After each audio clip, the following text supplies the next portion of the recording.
আমি ওদের বললাম যে আমাকে এখানে একটা chair, folding chair, back support সহ।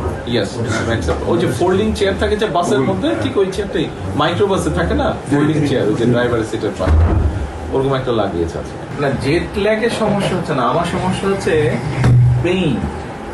ওই যে দাঁড়ায় দাঁড়ায় মানে এই কয়েকদিনে মিলিয়ে গতকালকেও তো জিপের থেকে বাসে একটু ইজি হয়, দাঁড়িয়ে জিপে তো বসে মানে 3 দিনে 8 আওয়ার্স আমি হাফ করেছি।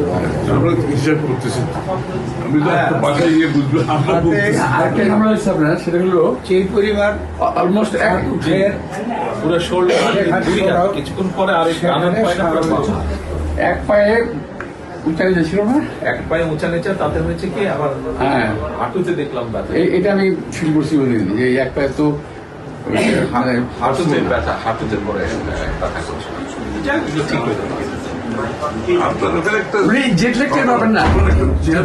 আজকে দিয়েছে, আজকে ফিক্স করেছে। জি, আমি ওদের বললাম যে আমাকে এখানে একটা chair, folding chair, back support সহ।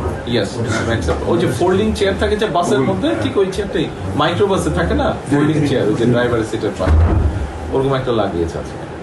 আপনার মানে পুরো বডি শেপের সাথে টাচ করে যাতে প্রেশার না হয়। জি, ওরকম লাগিয়েছে আছে একটা।